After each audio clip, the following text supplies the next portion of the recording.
Before the first votes are cast, Republican presidential candidates have released brand new ads making their case to voters in Iowa and, of course, then New Hampshire. So which spots will have the most impact? Let's take a look. Postal Lee Carter is back with us. Hey, Lee, with Ms. Lansky and Partners. He's here to break down what each candidate's doing and presenting among the top tier. First off, Marco Rubio, on what topic? He's talking about foreign policy and he's attacking Obama. All right, so let's take a look and see what independents, Democrats, and Republicans thought. Today we face ever-growing threats. Radical Islamic terror, a lunatic in North Korea, a gangster in Moscow, and a president more respectful to the Ayatollah of Iran than the Prime Minister of Israel. Our allies don't trust us. Our enemies don't fear us. And the world doesn't know where America stands. On day one of my presidency, that will change. All right, the grades, Lee? The grades overall, Republicans gave him a B+. They thought that it was sort of ho-hum. I think what's most interesting here, though, is that independents didn't respond to Rubio, and Democrats really dialed him down. And typically, Rubio's been polling the best with independents and with Democrats, and he's just not doing it with this ad. Feeling guilty, Donald Trump said, I have to spend on an ad, so here it is. Let's take a look. The politicians can pretend it's something else, but Donald Trump calls it radical Islamic terrorism. That's why he's calling for a temporary shutdown of Muslims entering the United States until we can figure out what's going on.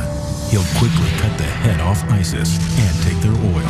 And he'll stop illegal immigration by building a wall on our southern border that Mexico will pay for. It's kind of a best of the last 6 months. Nothing new there. Nothing new at all. And now what do we see? The GOP, independents, and Democrats. GOP loved it, gave him an A. Independents sort of more in the middle of the road, gave him a B. Democrats a D. I think what's interesting, though, is that in the last little bit, he's also been pulling with independents. He just didn't do it here. I think one of the things that he's missing here is his whole appeal is this optimism. No matter what, he's got a plan that's simple. And this didn't come across in this ad, and he didn't do as well with the people who usually have been appealing. It kind of just reminded me of just hitting the marks about what I've been saying. So here's an ad. Yeah. Here's Jeb Bush. He's talking about taking on ISIS. Do you feel secure with this approach?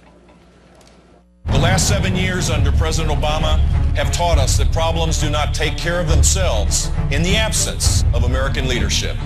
The United States should not delay in leading a global coalition to take out ISIS with overwhelming force. We are at war with radical Islamic terrorism. Okay, it's Jeb, it's not Bush. And what do the red, blue, and yellow say? I think what's interesting here is that Jeb really pulled well with independents. He didn't go as high as other people did. With Republicans. With Republicans.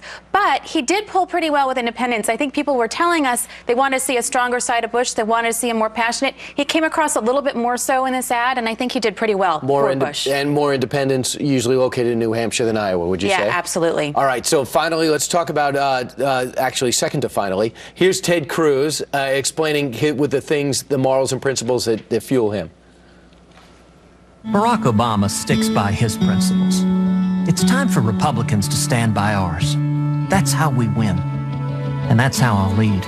As president, I won't compromise the values that make us who we are. The Constitution wasn't a first draft. Our border isn't a revolving door. And the rule of law wasn't meant to be broken. Wow, look at that graph. And this is the most surprising of all to me. I think both independents and Republicans gave him an A. You saw that it was really, really high. It showed a softer side of Cruz. I think a lot of people are concerned that he's bombastic and a little bit over the top. This was a really, really good ad for Cruz, and I think this was the best thing that we saw this week out of the political ads. And Governor Christie's running ads. He's pledging to handle Gitmo and keep Gitmo open. And how is he grading? I know he's making tremendous progress in New Hampshire. Is it enough with independents? You know what? With independents, he pulled, I would say Christie and Cruz were the best with independents.